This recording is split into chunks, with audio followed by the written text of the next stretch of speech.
Hello दोस्तों, नमस्कार। स्वागत है आपका सक्सेस इन हिंदी अकेडमी। आज की मेरी वीडियो का विषय है एस्टेट परीक्षा से संबंधित। पहला जो सवाल है कि एस्टेट की परीक्षा कब होगी। देखिए दोस्तों, बहुत सारी वीडियो आपने देखी कि अब होने की संभावना है, लेकिन जहां तक मुझे लग रहा है 99% जब स्कूल के बच्चों की छुट्टियां होती हैं, यानी 15 मई के बाद और 15 जून से पहले ही आपके एस्टेट की परीक्षा होने की संभावना है।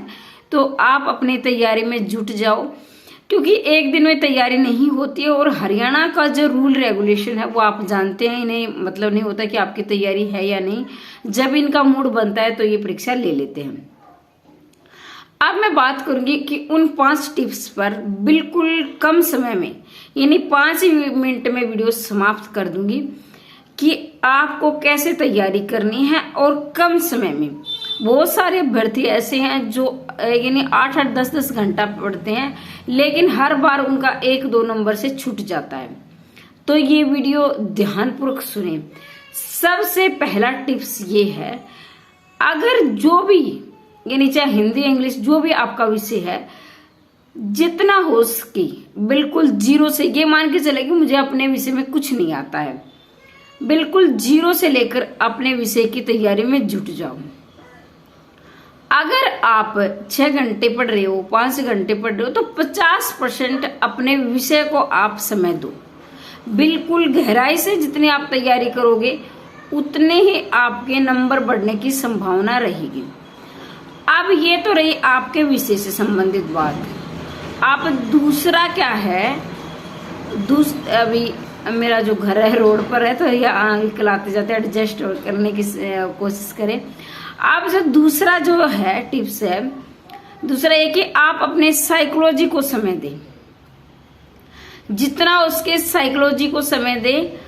और जैसे कि मान ले मैंने बताया आपको 6 घंटे पढ़ रहे हो तो 50% अपने विषय को दो। दूसरा जो आप साइकोलॉजी को समय दो, अब आपकी साइकोलॉजी अच्छी होगी। अब है कि जैसे ज्यादा से ज्यादा हम साइकोलॉजी में एमसीक्यू और पीवाईक्यू लगाते हैं, और लगाने भी चाहिए।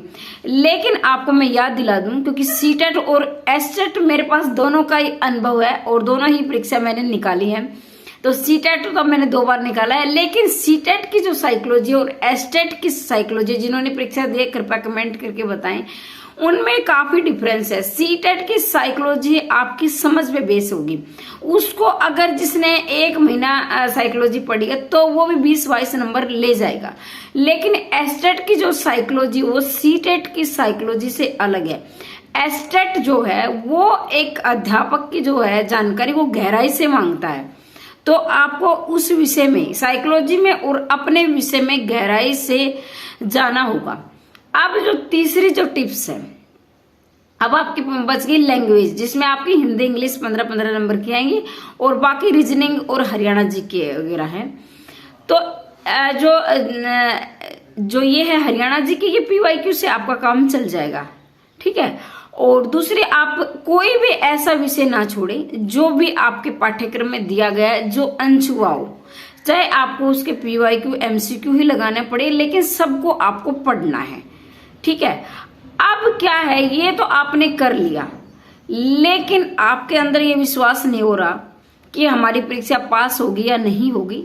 तो इसके लिए आपको क्या करना है, जैसे मेरे पास कई बार फोन भी आते, कमेंट भी आते, हमने राजस्थान के भी लगा लिए, एमपी के भी, यूपी के, मैंने कम से कम 10 वीडियो इस पर बनाई है।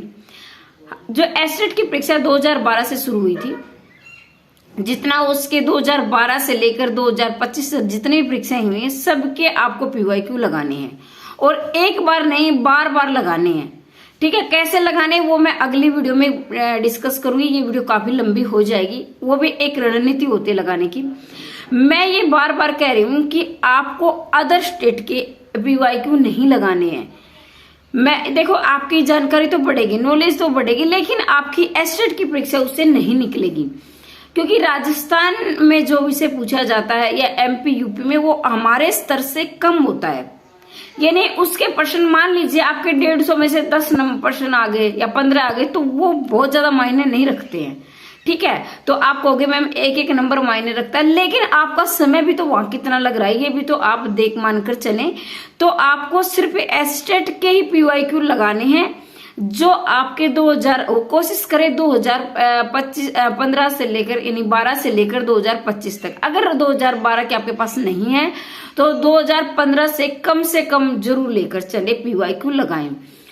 अब ये बात हो गई, मैंने आपको क्या क्या बताया। पहली बात तो ये कि ज्यादा से ज्यादा समय अपने विषय को देना है।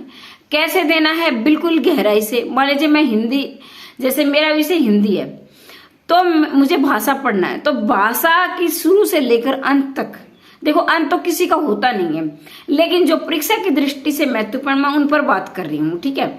अब मैं क्या, जब उसका अच्छी तरह से जैसे मुझे नॉलेज होगी भाषा की, फिर क्या वर्ण है, तो उसको पढ़ने के बाद फिर एस्टेट के PYQ लगाने हैं कि एस्टेट में कहाँ से इस टॉपिक से क्वेश्चन एस्टेट किस प्रकार से पूछता है। फिर आपको उसमें साइकोलॉजी को देना है, फिर आपकी लैंग्वेज है हिंदी इंग्लिश, और देखो ये है हाँ जो आपके हरियाणा जीके से PYQ और करंट से काम आपका चल सकता है इतना। मतलब हरियाणा जी के 10 नंबर की पूछी जाती है, जिसमें आपके 6-7 नंबर PYQ से पूछे जाते हैं, 3-4 नंबर आपके करंट से आ जाते हैं, लगभग 3 या 4 नंबर करंट कहते हैं। तो कोई करंट की मैराथन देख लें और आपके PYQ लगा लें, ठीक है। और आपका जो इंग्लिश है उसका भी ऐसे काम चल जाएगा। रीजनिंग है आपके 10 टॉपिक आप तैयार कर लो, 10 नंबर की आएगी तो हो जाएगा। तो इस प्रकार से आपको तैयारी करनी है। एस्टेट की परीक्षा आपकी 15 मई से पहले नहीं होगी, और जहां तक मुझे लग रहा है कि आपकी परीक्षा जो बच्चों की छुट्टियां होती है जून माह में, उसमें होने की संभावना है। अपनी तैयारी से जुट जाओ।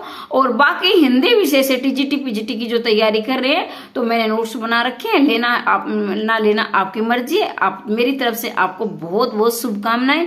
भगवान करे अब की बार आपका एस्टेट निकल जाए। और इस वीडियो से आपको क्या जानकारी मिली या कुछ नया सीखने को मिला, कमेंट के माध्यम से जरूर बताएं।